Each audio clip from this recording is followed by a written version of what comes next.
Punjab Haryana high court ਨੇ ਪੰਜਾਬ ਸਰਕਾਰ ਦੀ ਨਸ਼ਿਆਂ ਵਿਰੁੱਧ ਜੰਗ ਮੁਹਿੰਮ ਤੇ ਗੰਭੀਰ ਸਵਾਲ ਚੁੱਕੇ ਹਨ। ਹਾਈ ਕੋਰਟ ਨੇ ਸਰਕਾਰ ਨੂੰ ਫਟਕਾਰ ਲਗਾਉਂਦੇ ਹੋਏ ਕਿਹਾ ਕਿ ਜੇਕਰ ਉਹ ਆਪਣਾ ਸੰਵਿਧਾਨਕ ਫਰਜ਼ ਨਹੀਂ ਨਿਭਾ ਰਹੀ ਹੈ ਤਾਂ ਅਦਾਲਤ ਚੁੱਪ ਕਰਕੇ ਬੈਠ ਕੇ ਇਸ ਨੂੰ ਨਹੀਂ ਦੇਖ ਸਕਦੀ, ਜਿਸ ਤੇ ਸੰਵਿਧਾਨ ਦੇ ਰੱਖਿਅਕ ਹੋਣ ਦੇ ਨਾਤੇ ਅਦਾਲਤ ਨੂੰ ਇਸ ਵਿੱਚ ਦਖਲ ਦੇਣਾ ਜ਼ਰੂਰੀ ਹੋਵੇਗਾ। ਹਾਈ ਕੋਰਟ ਨੇ ਕਿਹਾ ਕਿ ਪਿਛਲੇ 1 ਮਹੀਨੇ ਤੋਂ ਇਹ ਪੈਟਰਨ ਦੇਖਿਆ ਗਿਆ ਹੈ ਕਿ ਕਿਸੇ ਹੋਰ ਤੋਂ ਨਸ਼ੀਲੇ ਪਦਾਰਥ ਜ਼ਬਤ ਕੀਤੇ ਜਾਂਦੇ ਹਨ ਅਤੇ ਉਸ ਦੇ ਬਿਆਨ ਦੇ ਆਧਾਰ ਤੇ ਹੋਰ ਲੋਕਾਂ ਨੂੰ ਨਾਮਜ਼ਦ ਕਰਕੇ ਗ੍ਰਿਫਤਾਰੀਆਂ ਦੇ ਅੰਕੜਿਆਂ ਦੀ ਖੇਡ ਖੇਡੀ ਜਾ ਰਹੀ ਹੈ। ਅਦਾਲਤ ਨੇ ਕਿਹਾ ਕਿ ਸਿਰਫ 90 ਰੁਪਏ ਦੀਆਂ ਐਂਟੀਜ਼ੋਲਮ ਗੋਲੀਆਂ ਜ਼ਬਤ ਕਰਕੇ ਅਤੇ ਇਸ ਨੂੰ ਵਪਾਰਕ ਮਾਤਰਾ ਦੱਸ ਕੇ ਗ੍ਰਿਫਤਾਰੀਆਂ ਕੀਤੀਆਂ ਜਾ ਰਹੀਆਂ ਹਨ।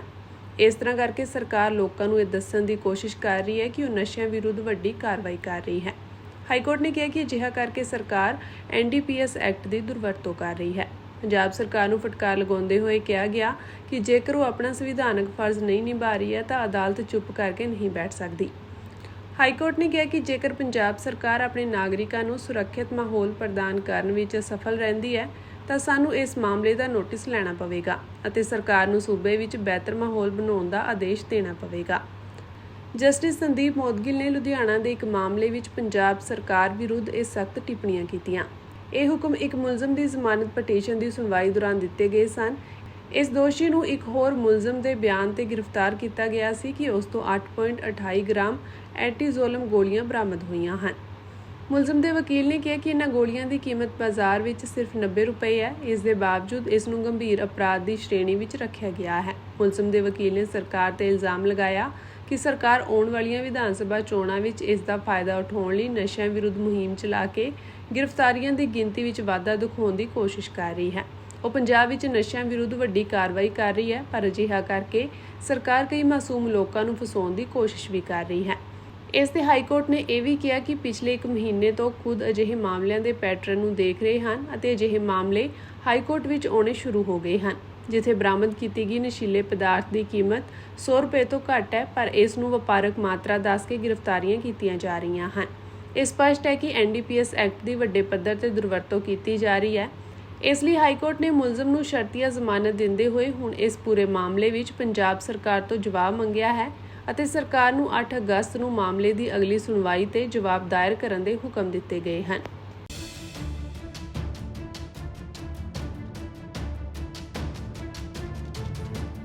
ਪੰਜਾਬ ਹਰਿਆਣਾ ਹਾਈ ਕੋਰਟ ਨੇ ਪੰਜਾਬ ਸਰਕਾਰ ਦੀ ਨਸ਼ਿਆਂ ਵਿਰੁੱਧ ਜੰਗ ਮੁਹਿੰਮ ਤੇ ਗੰਭੀਰ ਸਵਾਲ ਚੁੱਕੇ ਹਨ।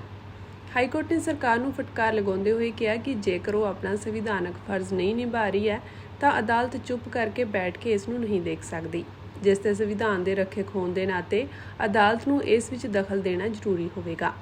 ਹਾਈ ਕੋਰਟ ਨੇ ਕਿਹਾ ਕਿ ਪਿਛਲੇ 1 ਮਹੀਨੇ ਤੋਂ ਇਹ ਪੈਟਰਨ ਦੇਖਿਆ ਗਿਆ ਹੈ ਕਿ ਕਿਸੇ ਹੋਰ ਤੋਂ ਨਸ਼ੀਲੇ ਪਦਾਰਥ ਜ਼ਬਤ ਕੀਤੇ ਜਾਂਦੇ ਹਨ ਅਤੇ ਉਸ ਦੇ ਬਿਆਨ ਦੇ ਆਧਾਰ ਤੇ ਹੋਰ ਲੋਕਾਂ ਨੂੰ ਨਾਮਜ਼ਦ ਕਰਕੇ ਗ੍ਰਿਫਤਾਰੀਆਂ ਦੇ ਅੰਕੜਿਆਂ ਦੀ ਖੇਡ ਖੇਡੀ ਜਾ ਰਹੀ ਹੈ। ਅਦਾਲਤ ਨੇ ਕਿਹਾ ਕਿ ਸਿਰਫ 90 ਰੁਪਏ ਦੀਆਂ ਐਂਟੀਜ਼ੋਲਮ ਗੋਲੀਆਂ ਜ਼ਬਤ ਕਰਕੇ ਅਤੇ ਇਸ ਨੂੰ ਵਪਾਰਕ ਮਾਤਰਾ ਦੱਸ ਕੇ ਗ੍ਰਿਫਤਾਰੀਆਂ ਕੀਤੀਆਂ ਜਾ ਰਹੀਆਂ ਹਨ। ਇਸ ਤਰ੍ਹਾਂ ਕਰਕੇ ਸਰਕਾਰ ਲੋਕਾਂ ਨੂੰ ਇਹ ਦੱਸਣ ਦੀ ਕੋਸ਼ਿਸ਼ ਕਰ ਰਹੀ ਹੈ ਕਿ ਉਹ ਨਸ਼ਿਆਂ ਵਿਰੁੱਧ ਵੱਡੀ ਕਾਰਵਾਈ ਕਰ ਰਹੀ ਹੈ। ਹਾਈ ਕੋਰਟ ਨੇ ਕਿਹਾ ਕਿ ਅਜਿਹਾ ਕਰਕੇ ਸਰਕਾਰ NDPS ਐਕਟ ਦੀ ਦੁਰਵਰਤੋਂ ਕਰ ਰਹੀ ਹੈ।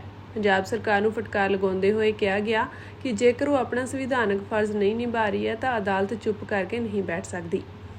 ਹਾਈ ਕੋਰਟ ਨੇ ਕਿਹਾ ਕਿ ਜੇਕਰ ਪੰਜਾਬ ਸਰਕਾਰ ਆਪਣੇ ਨਾਗਰਿਕਾਂ ਨੂੰ ਸੁਰੱਖਿਅਤ ਮਾਹੌਲ ਪ੍ਰਦਾਨ ਕਰਨ ਵਿੱਚ ਅਸਫਲ ਰਹਿੰਦੀ ਹੈ ਤਾਂ ਸਾਨੂੰ ਇਸ ਮਾਮਲੇ ਦਾ ਨੋਟਿਸ ਲੈਣਾ ਪਵੇਗਾ ਅਤੇ ਸਰਕਾਰ ਨੂੰ ਸੂਬੇ ਵਿੱਚ ਬਿਹਤਰ ਮਾਹੌਲ ਬਣਾਉਣ ਦਾ ਆਦੇਸ਼ ਦੇਣਾ ਪਵੇਗਾ। ਜਸਟਿਸ ਸੰਦੀਪ ਮੋਦਗਿਲ ਨੇ ਲੁਧਿਆਣਾ ਦੇ ਇੱਕ ਮਾਮਲੇ ਵਿੱਚ ਪੰਜਾਬ ਸਰਕਾਰ ਵਿਰੁੱਧ ਇਹ ਸਖਤ ਟਿੱਪਣੀਆਂ ਕੀਤੀਆਂ। ਇਹ ਹੁਕਮ ਇੱਕ ਮੁਲਜ਼ਮ ਦੀ ਜ਼ਮਾਨਤ ਪਟੀਸ਼ਨ ਦੀ ਸੁਣਵਾਈ ਦੌਰਾਨ ਦਿੱਤੇ ਗਏ ਸਨ। ਇਸ ਦੋਸ਼ੀ ਨੂੰ ਇੱਕ ਹੋਰ ਮੁਲਜ਼ਮ ਦੇ ਬਿਆਨ ਤੇ ਗ੍ਰਿਫਤਾਰ ਕੀਤਾ ਗਿਆ ਸੀ ਕਿ ਉਸ ਤੋਂ 8.28 ਗ੍ਰਾਮ ਐਂਟੀਜ਼ੋਲਮ ਗੋਲੀਆਂ ਬਰਾਮਦ ਹੋਈਆਂ ਹਨ। ਮੁਲਜ਼ਮ ਦੇ ਵਕੀਲ ਨੇ ਕਿਹਾ ਕਿ ਇਹਨਾਂ ਗੋਲੀਆਂ ਦੀ ਕੀਮਤ ਬਾਜ਼ਾਰ ਵਿੱਚ ਸਿਰਫ 90 ਰੁਪਏ ਹੈ। ਇਸ ਦੇ ਬਾਵਜੂਦ ਇਸ ਨੂੰ ਗੰਭੀਰ ਅਪਰਾਧ ਦੀ ਸ਼੍ਰੇਣੀ ਵਿੱਚ ਰੱਖਿਆ ਗਿਆ ਹੈ। ਮੁਲਜ਼ਮ ਦੇ ਵਕੀਲ ਨੇ ਸਰਕਾਰ ਤੇ ਇਲਜ਼ਾਮ ਲਗਾਇਆ ਕਿ ਸਰਕਾਰ ਆਉਣ ਵਾਲੀਆਂ ਵਿਧਾਨ ਸਭਾ ਚੋਣਾਂ ਵਿੱਚ ਇਸ ਦਾ ਫਾਇਦਾ ਉਠਾਉਣ ਲਈ ਨਸ਼ਿਆਂ ਵਿਰੁੱਧ ਮੁਹਿੰਮ ਚਲਾ ਕੇ ਗ੍ਰਿਫਤਾਰੀਆਂ ਦੀ ਗਿਣਤੀ ਵਿੱਚ ਵਾਧਾ ਦਿਖਾਉਣ ਦੀ ਕੋਸ਼ਿਸ਼ ਕਰ ਰਹੀ ਹੈ। ਉਹ ਪੰਜਾਬ ਵਿੱਚ ਨਸ਼ਿਆਂ ਵਿਰੁੱਧ ਵੱਡੀ ਕਾਰਵਾਈ ਕਰ ਰਹੀ ਹੈ, ਪਰ ਅਜਿਹਾ ਕਰਕੇ ਸਰਕਾਰ ਕਈ ਮਾਸੂਮ ਲੋਕਾਂ ਨੂੰ ਫਸਾਉਣ ਦੀ ਕੋਸ਼ਿਸ਼ ਵੀ ਕਰ ਰਹੀ ਹੈ।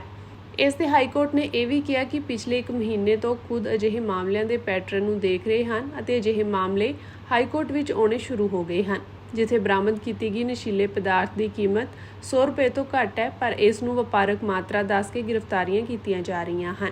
ਇਹ ਸਪਸ਼ਟ ਹੈ ਕਿ NDPS ਐਕਟ ਦੀ ਵੱਡੇ ਪੱਧਰ ਤੇ ਦੁਰਵਰਤੋਂ ਕੀਤੀ ਜਾ ਰਹੀ ਹੈ।